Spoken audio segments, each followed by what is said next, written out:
Good morning and welcome to the first edition of the Fault Lines of 2026. I'm Ayodele Adio and it's always good to have Confidence Macharry back on the beats. How did the holidays go? Well, as the holidays usually go.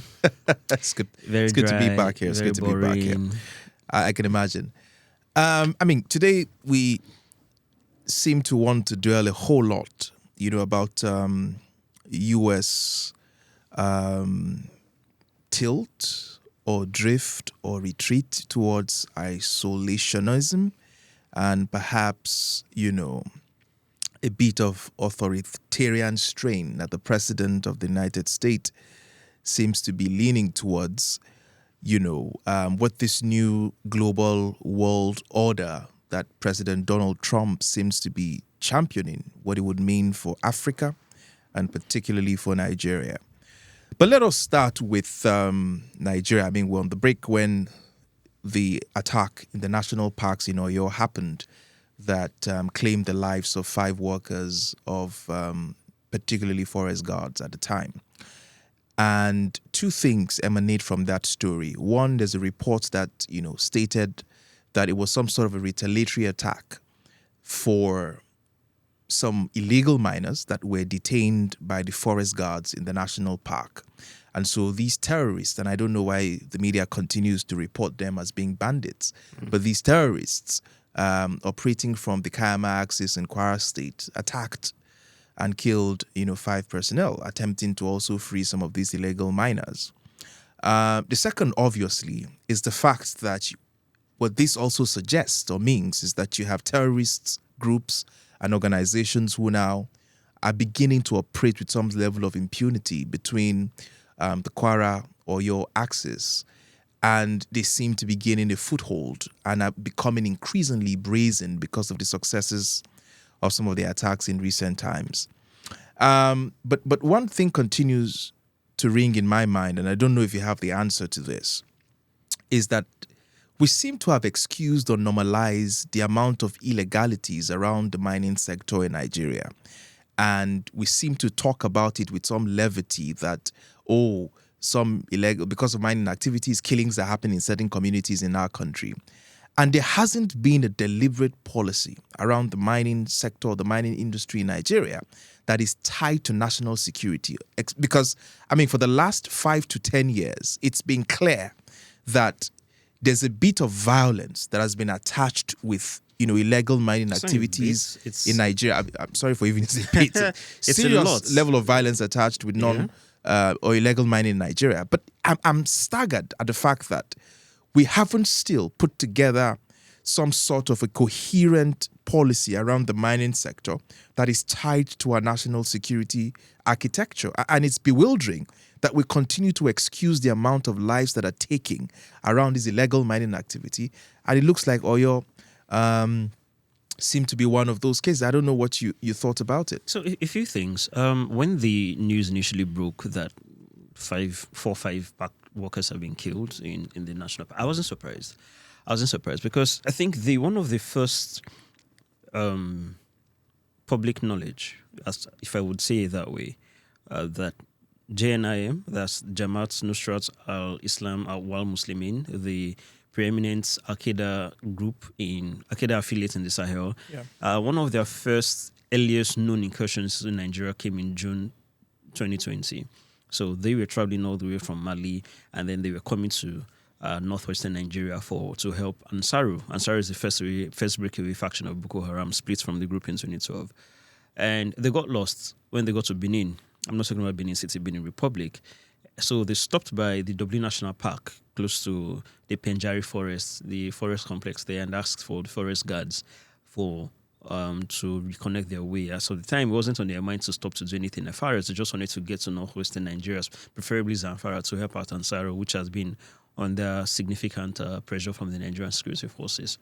The parts that border Nigeria, if you look at the Niger-Kwara axis, even down to Oyo, because Oyo is on the southern fringe of the border with Benin Republic. All of those forests, all of those places have been colonized by various armed groups. The interesting thing about this colonization is these armed groups that are there are not fighting each other. So there are a couple of them. There is For the Islamist groups, there's the JNIM, which recently launched the first attack in Kwara in October 2025.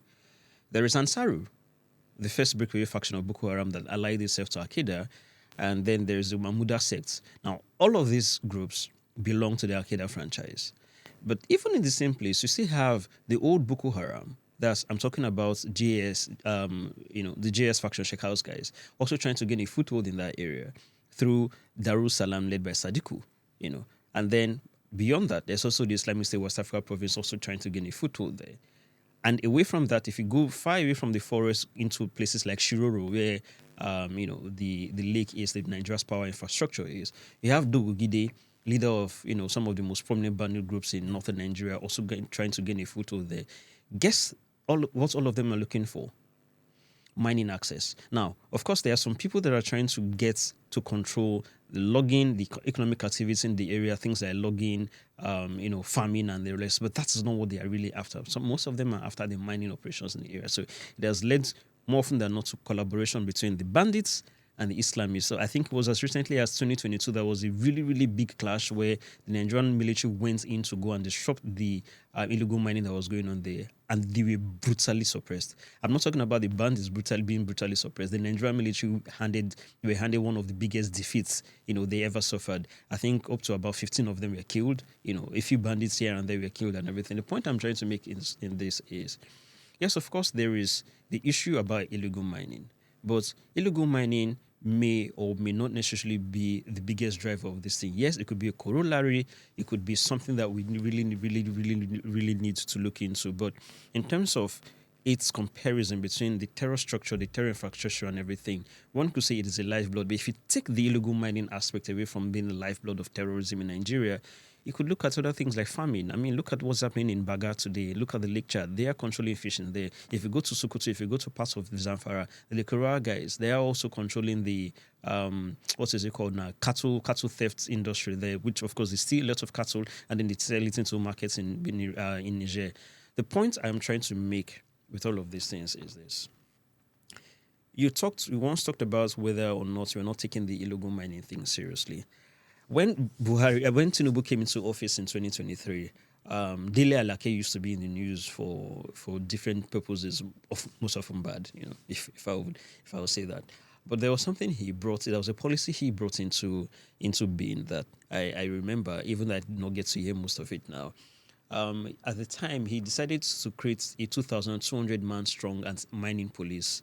Why that initiative was dead in the water was because, number one, something that I've been saying a lot of times on this show would have read its ugly head. I think one of the failures of the policies is that it read its own ugly head too. I talked about property rights a lot. The Land Use Act of 1976 that says that every mineral on the ground belongs to the federal government. So if you as a private person, you own the property, a piece of land, it belongs to you by virtue of the CFO given to you by the state governor. But once any natural resource is found on that land no longer belongs to you, belongs to the federal government. Whenever you have government officials setting up these police forces, setting up these marshals, more often than not, it's not necessarily geared towards improving security. It's not necessarily geared towards streamlining the process, even though ostensibly that's what they're saying. But more often than not, it's more of a shakedown. So if, let's say, you own a mining property somewhere in, say, Oshun or Oyo or Zamfara, maybe it's a gold mine, maybe you're mining lithium or something, what that mining force comes in to do is to make sure that the deal you had with the previous government is rewritten to benefit the current government. The current government doesn't care if you've paid billions of naira and then you're remitting whatever amounts you're remitting.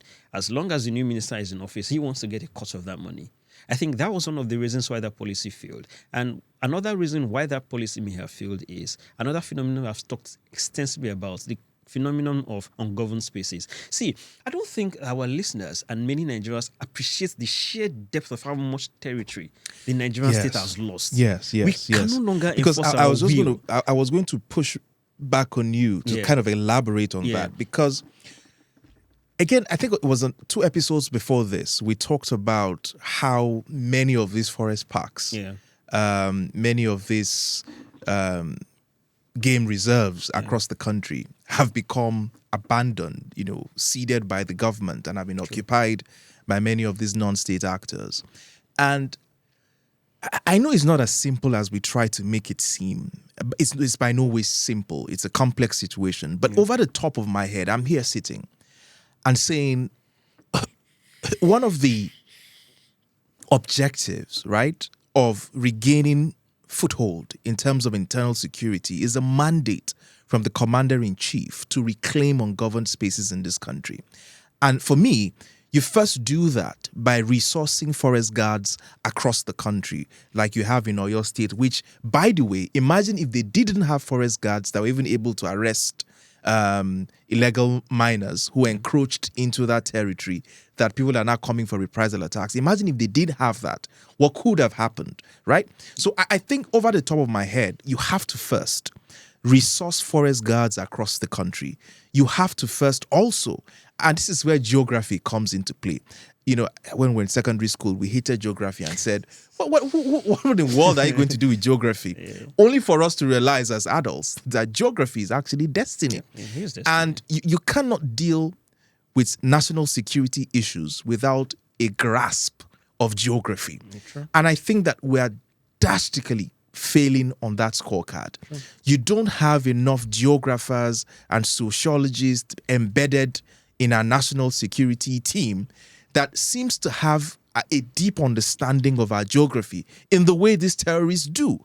Because, I mean, it's bewildering how they seem to understand our terrain much better than we do here locally. So, or they seem to care more about. Or they seem to care. God bless you. Yes, they seem to care more because we seem to have just abandoned it completely. Just yesterday, before I was preparing for this episode, I read a lot of how Boko Haram and ISWAP they've evolved over the past in the tactics, and then I saw that sometimes what Boko Haram does, and I'm not talking about ISWAP necessarily, old Boko Haram they do is they will kidnap farmers, but not necessarily farmers themselves, but I'm talking about in a much more, should I say, deliberate policy.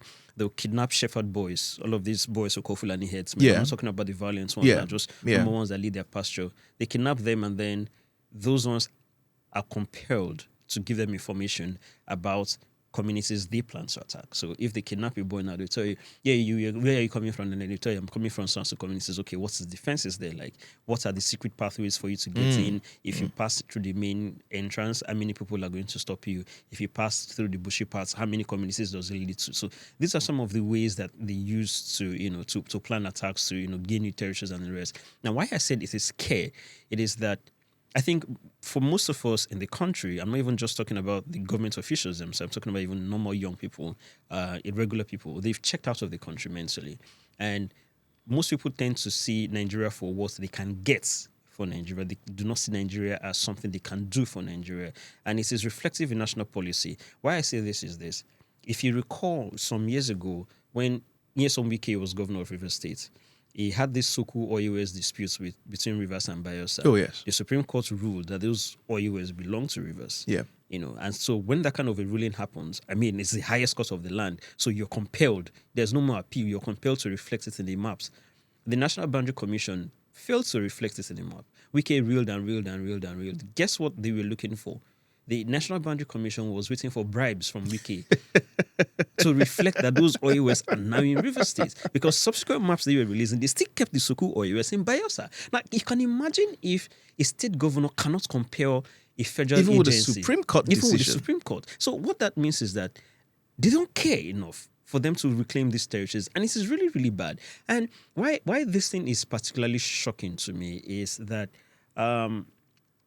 the ungoverned spaces phenomenon has been a thing for a really long time. Oh, yes. I think it was 2-3 years ago I wrote this piece about Nigeria losing boundary pillars or border pillars to Cameroon. From east, where Cameroon is, and from the west, where Benin is. We've lost several of our boundary pillars, so much so that there was a guy called Kunle Gab in Yewaland in Ogun State that has been at the forefront of pushing against Benin's encroachment. And he was arrested by Benin security forces. The Nigerian federal government refused to help. This was in 2021. They sat on their hands. The foreign ministry did nothing. This is somebody that is from Ogun State, comes from a border community with Benin Republic, and he has been shouting and pushing against Benin's border guards from encroaching into Nigeria's territory. Benin's border guards arrested him, took him to court, took him to prison in Benin. It took the Ogun State government for them to raise the alarm several times and for them to send a lawyer to Benin Republic for this guy to be released. So this is down to what I'm saying is, number one, the government space phenomenon is so large that everybody in the government has developed inertia. Number two, so many people have checked out mentally up about the Nigerian project. Everybody's just simply doing what they like. And we could sit here, we could talk several hours about how we don't even know how many illegal entry points we had. So the last time I checked, we had about 1,499 illegal entry points. If you put all of these things into context, the Oyo killings actually make sense. And so right now, we are under attack from different sides, from non-state actors, from state actors that are supposed to be friendly, our neighbors and the like. All of us, we are just under attack, and we're just winging it. It's a sad, very, very, very sad situation. Okay, even I'm tempted to dwell on this a little longer, but we have to push on to the big Donald, right? Donald Trump, because I try to be civil on this show, so we can't use certain kinds of words, but clearly... You could call him Big Daddy and you wouldn't be wrong. I mean, that's just what the NATO section calls him. First, let me establish that the retreat of America from the global world order didn't necessarily start with Trump. Many presidents, or several presidents post-Bush, had already somewhat begun that beat of retreat from being the world police. And, Biden accelerated that even by pushing certain bills that were in many, many cases tilted towards isolationism, right? They were but isolationist. If you looked at the CHIPS Act, the Inflation Act, and all of that, you could see that America was in a bit of a retreat. But Donald Trump seems to be very brash about it. He doesn't care about relationships. He doesn't care about the United Nations. Hardly cares about what the institutions that were built post Second World War II, right? And all he simply wants to do is to be the biggest dog in the yard and trample over the small guys, within his hemisphere and across, the global nation. But particularly, if you look at what he's done in Venezuela and the kind of language and the rhetoric that's been coming out of the White House, yesterday he announced himself in a tweet or so as formally taking charge, of the country, also compelling Cuba to come do a deal before it gets too late. But where I'm going with this, is, and by the way, Jerome Powell, the Reserves Chair, Federal Reserve Chair, was compelled to put out a statement, I think, late yesterday, talking about the pressure he's getting from the White House. He's always been under pressure. Yeah, but I mean, for him to have come out now to make an open statement shows how much pressure that the guy is under, more recently.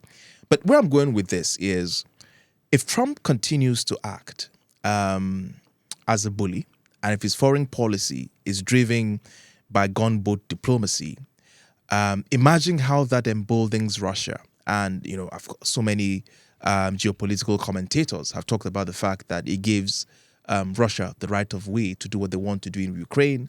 Perhaps it could revive the ambitions for Georgia. And who knows, Poland could be next. But it gives them that impetus because the Americans have lost the moral high ground to dictate to the Russians what they could do within their own hemisphere. The same thing also goes for China, especially with Tibet and, of course, with Taiwan, and Hong Kong. Now, how do you then deter China, from rolling into the Taiwan Straits, and claiming what historically they have a claim towards, right? So my worry is that are we moving towards the strong man kind of global committee, what people call the time of the empires, where might was right and where nations that were stronger could easily roll over smaller nations with the excuse of national security or energy security or, all sorts of unimaginable ambition. A sort of security. Exactly.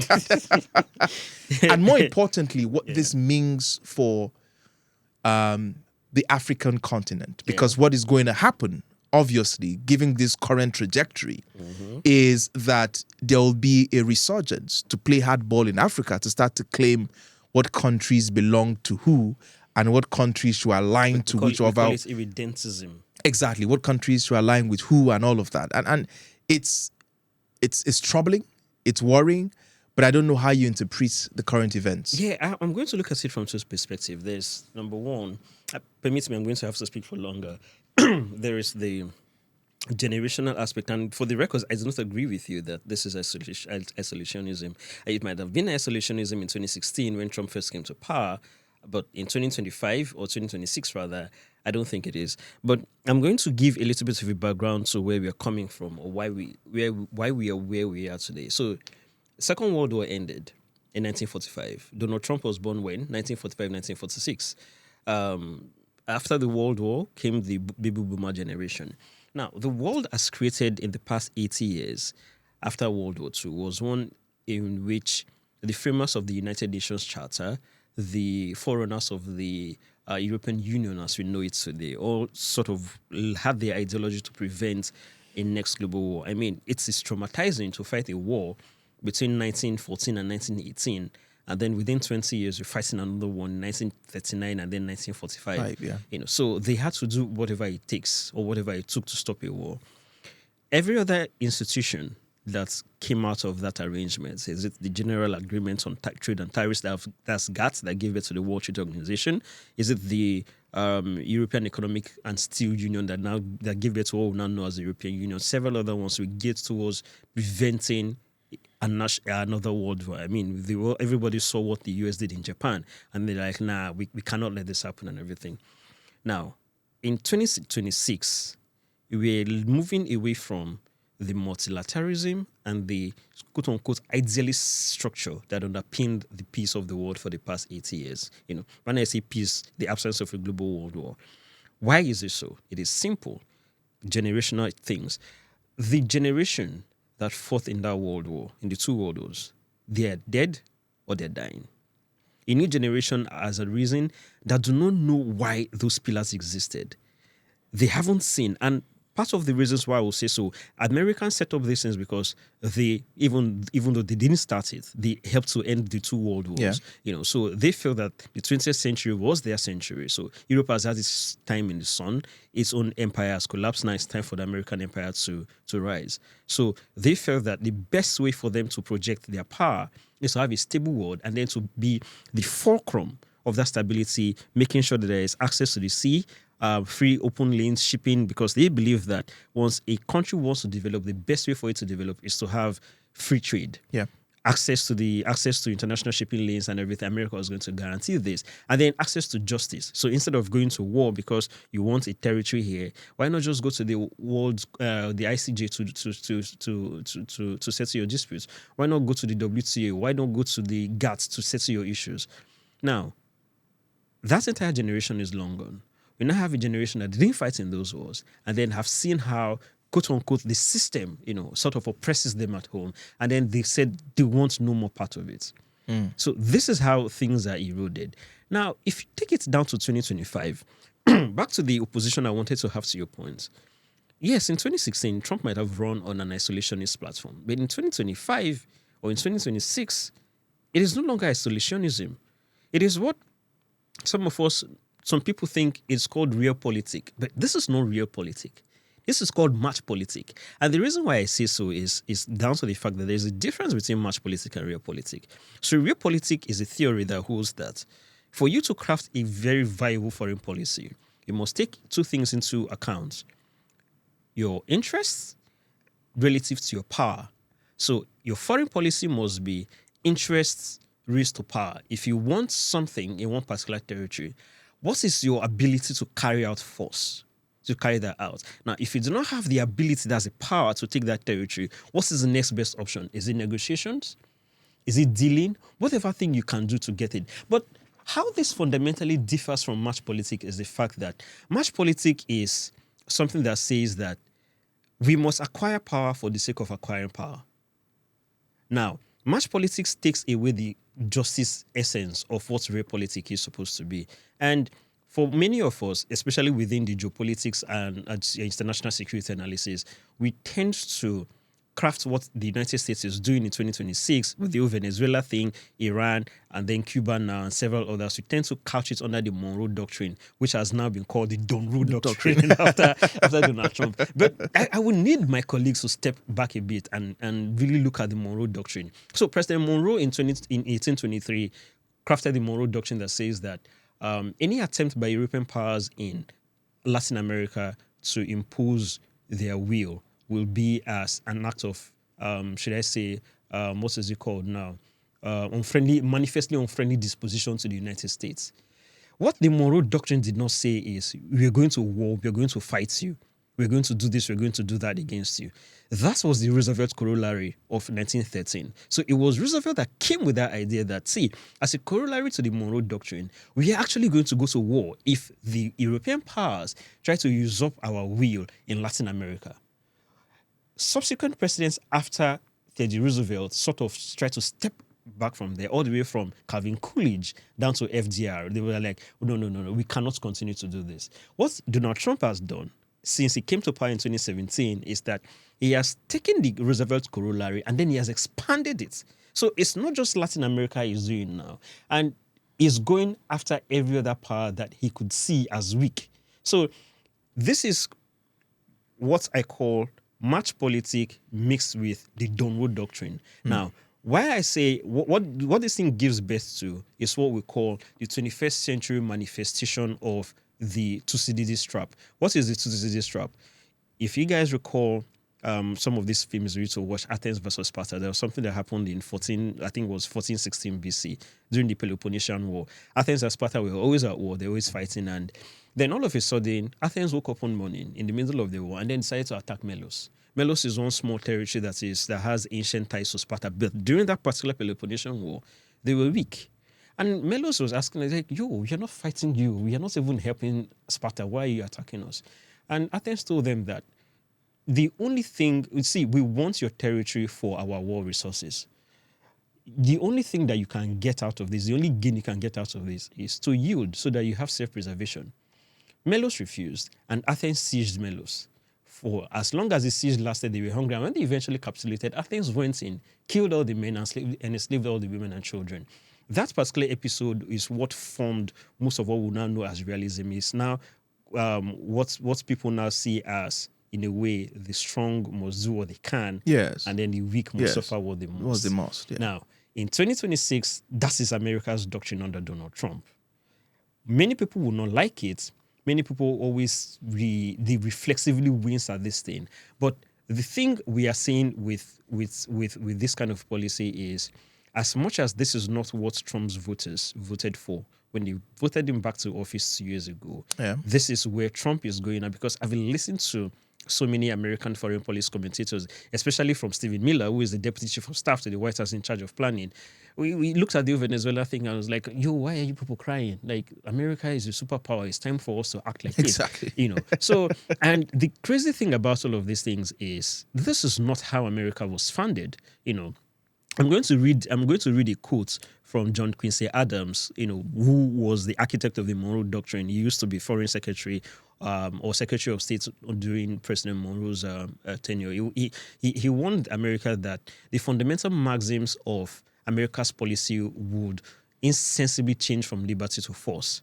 The frontlet upon her brow would no longer beam with the ineffable splendor of freedom and independence, but instead would soon be substituted at imperial diadem, flashing in force and tarnished luster the murky radiance of dominion and power. Very importantly, she might become dictatress of the world, and she would no longer be the ruler of her own spirit.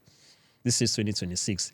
Everything John Quincy Adams said is exactly what is happening with Donald Trump's foreign policy. I think that point about she will no longer be the ruler of her spirit, I mean, it's so pointed, and it speaks to the depth of American morality. I should add by saying that there is a lot of concern as to how Africa is going to react, Africa's place in all of this. Yeah, and I wanted you to wrap up with that Yeah. because we're out of time. The important thing we have to note is this. Many people have been craving this. Many people in Africa have been craving this because, I mean, for the past 10, 15 years, we've been seeing a lot towards multilateralism. Washington is no longer the only power centers. You have power centers in Ankara, in Turkey. You have power centers in Moscow. You have power centers in Beijing. For Africa, it gives many heads of state a lot of options. But as much as we crave those options away from what only the Americans can provide, we also have to be very, very wary. You know, recently I talked about irredentism. We also have to be wary about revanchism. On the continent, by and large, most of the wars we've seen on this continent has largely been civil wars. We haven't really seen the scale of cross-border war, like the kind of what we see in different parts of Eastern Europe and Asia. But what the Trump corollary to the Monroe Doctrine is going to do in 2026 is that it is going to open up a lot of all of these things. And where else are we going to see that beginning than in Somaliland, that was recently recognized by Israel? Yeah. Now, I am not saying that Somaliland should not be recognized. As a matter of fact, they should be recognized, but their recognition, according to my own argument, should stay in the future. It should not be now. Now, I'm going to deliberate on that maybe at some other time, but how this connects with Africa is Somaliland is a territory in Somalia, and then you have the Ethiopians wanting to recognize it because they lost sea access when they lost the Eritrean War in 1993, and Eritrea took away access to the Red Sea. So ever since then, Ethiopia has been routing foreign trade through Djibouti, and they said this is not sustainable. So the revanchism we've been talking about since 2023, Prime Minister Abiy Ahmed have been talking about how it is very, very essential to Ethiopia's national security. The same language Trump is using. It is very, very essential to Ethiopia's national security and existence for them to have alternative access to the sea. And if they cannot get it in peace, they're going to get it by force. Do you now see how all of this? Now, we have an American ally in the Middle East, Israel, recognizing Somaliland. If America follows through, the next country on the line that will follow through is Ethiopia, because they have been at loggerheads with Somalia over the thing for the past 1 year. And then all of a sudden, Kenya will follow. All of a sudden, the United Arab Emirates will follow. And it will now likely plunge the Horn of Africa into instability. So it's something that we have to be very, very wary of. So we might not necessarily like what Donald Trump is doing, but as Africans, as head of states, we have to understand that if we now follow the anarchical way the international system is being structured, to what end does it benefit us? Is it giving us peace or is it giving us development? Well, I think there's a fabulous way to draw the curtain on our conversation today, and it just shows that there's a lot to unpack in the coming weeks on the Fault Lines. Please stay tuned, and I think next week we'll be unpacking the Somaliland issue. Yeah, we should. And showing what the fallout would look like. Yeah, thanks for listening. You can get episodes of the Fault Lines on Apple, Spotify, and anywhere you listen to your podcast. See you next week. See you next week.